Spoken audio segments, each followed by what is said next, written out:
feeling like maybe he hasn't been in too much danger against Hikaru. He's happy to make a draw here and then make a draw in the next one. And if he does it, it'll look like a smart decision. But if Hikaru wins here and ties it up for Armageddon, then that might look a little bit foolish in hindsight. The question is, and always will be, in this tournament, Dina, can Hikaru Nakamura beat Magnus Carlsen? He hasn't done it yet. He needs to do it right now. Yeah, he just needs to put the Urchin Ergaisi mode on. And with 1b3, that's yet another Hikaru's favorite setup with the e3 and the bishop on this diagonal. I'm curious about bishop f6. Would that be certainly not the outcome that Hikaru would be the most happy with? But he does it. He gives the bishop away against the knight, and the c4 So I is wonder if we're something going to new. see d5 because to my knowledge, d5 is a very important move here and he does play it. If you do not play d5, white brings the knight to c3 and you might never play d5. So I do think it looks a bit strange. Why bring the queen out and then all the way back? But I think it makes a lot of sense. And yeah, from my understanding, black is not supposed to have many difficulties in this variation. And I don't think Magnus has felt, in their previous game where he had black, you'd have to agree, apart from that one mistake where maybe Hikaru had a big chance, it didn't look like there was any danger the whole game. Yeah, and well, at the same time, Hikaru is playing his favorite setup, his favorite opening. He played it in every single game in this Chessable Masters so far. So Yeah. Hikaru is kind of also in his comfortable zone, and that's important when you really need to, strike. But that's interesting. Well, speaking of the pawn structure, this is different. This is a different situation from what we've seen before because the d5 pawn has been traded. Now the bishop is gonna go to c4, probably attack f7, which is well protected, of course. But I wonder if we'll see d4 soon. Yeah, the other thing about d4, though, is it opens the dark squared bishop very, very nicely. And you have to remember, even though we talk about Hikaru in his comfort zone, completely agree. I mean, he's a total specialist at this opening, but this opening is not viewed as a top opening for a reason, right?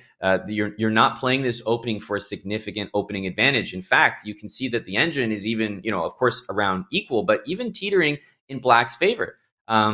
This just goes to show this is not an opening you play to generate a clear advantage, but it is something you play so you can get quick moves out and you can go for very specific targeted ideas that Hikaru will be very familiar with. That being said, I don't think anything against Magnus has been super effective at generating any type of advantage so far, which is why Magnus is saying, I'll make the crazy quick draw in that previous game. Let's go play your B3 opening again. It hasn't worked so far, and let's see if it does right now.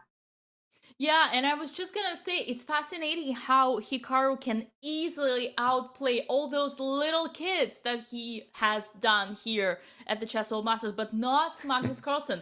There is only one person against whom this 1b3 does not work so far, and this is Magnus. Yeah, it seems that way, but hey, all it takes is just one result. And hey, what about Queen d4 in that previous game? If he had made that trade and played Queen d4, he might have won that game. And all it takes is that one move, one moment, one game. He can bring it back to 2-2. Then suddenly you go in Armageddon. Maybe he gets the black pieces and he only needs to make a draw, right? So he doesn't need to beat Magnus over and over and over, but he does need to do it right now. Big decision here, Dina, after a6. Are you taking that knight and completely going two knights against two bishops, or perhaps retreating to e2 and maybe the d4 move you were talking about? Yeah, in my opinion, you definitely have to retreat because simply if you give away this bishop, the position would be open and it's definitely not enough to generate any opportunities for the knights. And this pass pawn potential after d4, I think that's the only thing that Hikaru has an opportunity to create chances with. Yeah, and I do think that you can do a few things before black castles, right? The bishop on f8 hasn't moved, so as much as Magnus's position by the engine is saying no problems, no problems at all, still he's not ready to castle yet. It's going to take two more moves for that to happen, and as you're indicating, bishop e7 might be the preferred bishop move for Magnus because bishop g7 leaves that c pawn probably a bit too weak. He does keep the bishop. I have to say it's the decision that makes more sense to me, even though the engine is kind of frowning. Yeah, and then we'll soon, and bishop e7, just like you pointed, preparing the castle. In this Yeah. situation with 4 pawns like this, you do not need to worry about your king safety simply because the f6 is already covering the dark squared weaknesses, but also white does not have any dark squared bishop themselves, so it's not like anyone is going to attack the king. Yep. Very flexible way of putting this bishop. I highlight once again how masterly it is played on the level of a grandmaster. And now knight to e4, putting the pressure on the c5, right? Yeah, I think this is the main plan in White's position. You've given up your dark squared bishop for the knight. You've forced Black to commit the bishop to e7 rather than g7. And yes, it's all about the c pawn. I was thinking that queen a5 could be a move played as a move in defense. And if White wants to pile up more with queen c2, there's always knight to b4, which does hit the queen and kind of also defends that c pawn with the rook from c8. So it seems difficult to me after a queen defense from Black. We actually see queen b6 instead of a5.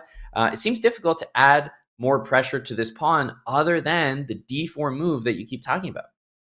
Yeah, and I do want to highlight to everybody wondering right now why b6 would not be the move, simply because the a6 pawn unfortunately would be falling. That was the whole idea. And Mhm. now the fact that the queen is protecting the pawn, I would say it's not the most flattering position for the lady as we see on the position, but maybe it's just temporarily. Yeah, hard to imagine no knight b4 here. But actually, we see bishop f5. I was definitely expecting knight b4 and maybe the queen to move, but instead bishop f5, kind of solving the problem a bit more aggressively with a pin there. And let's remember as well, Magnus can make a draw, so uh, Hikaru at any point just has to be careful of even opposite bishop positions, right? Bishop takes the knight on e4 could create some opposite bishop opportunities.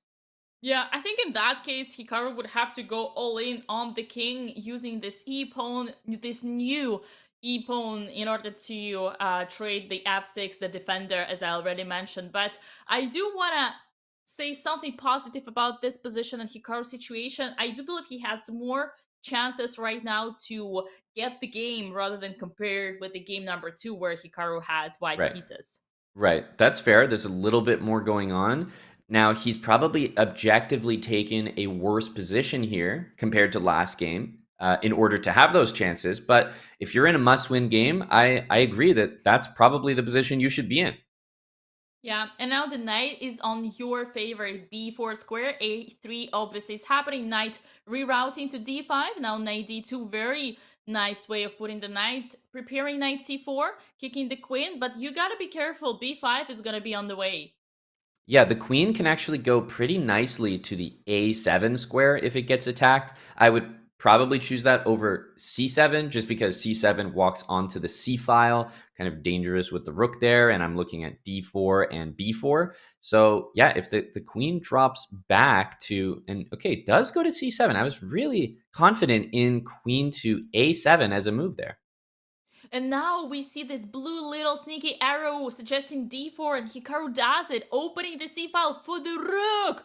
And knight d6, is that a blunder from Magnus Carlsen? Well, it's it feels like didn't I just say that why would you put the queen on c7? It's so strange there. And what did we talk about, Dina? All it takes is one move, all it takes is one decision, and he completely forgot that this move was even playable. That's a basic tactic, and Hikaru is right back in it. And instead of sacrificing the rook, Magnus decides to give away his queen, which is even more questionable.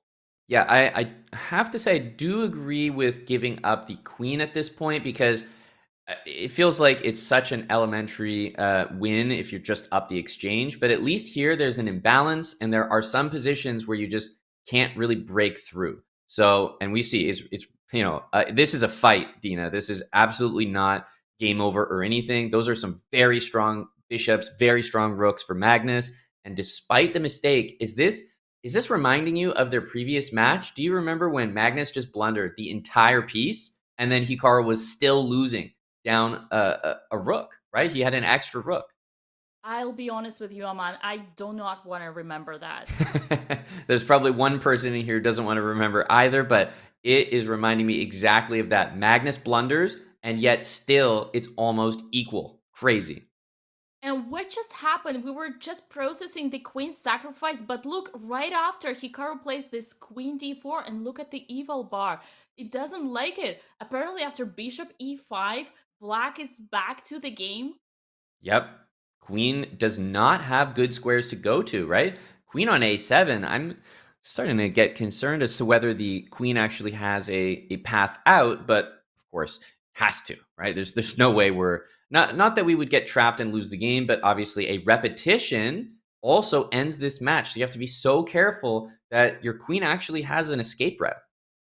Oh, and the b6 trying to trap the queen as you mentioned, but queen a6 and just going out of that danger zone with the queen to e2. And I want to highlight to everybody, we are currently having a queen versus a rook and a bishop, which is technically not enough as a compensation, but this position is so solid in terms of the pawn structure. We Yep. just saw a almost total symmetrical situation, and now you'd think that white gained the pawn on a6, but there is a pawn in a3 that is also falling, and it seems like the position is just not open enough for white to convert that queen advantage.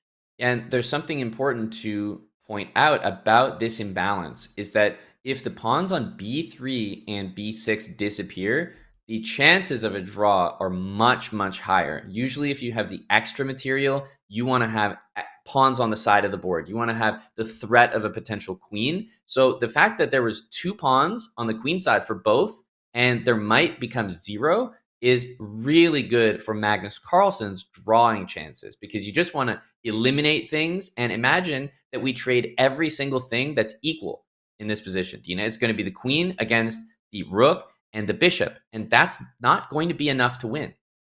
Yeah, they're like, it only takes these b pawns to be traded in order for black to have that ideal fortress. No way Hikaru can actually break through. And now we see rook c8 on the board. The evil bar is slightly going up, but then it's going down, and then it's still equal. Well, let's also remind everyone that this is a really really tough position for even the best players in the world to get a grip on. We're not looking at an extra pawn position where everyone can understand my position is just better because I have one extra pawn.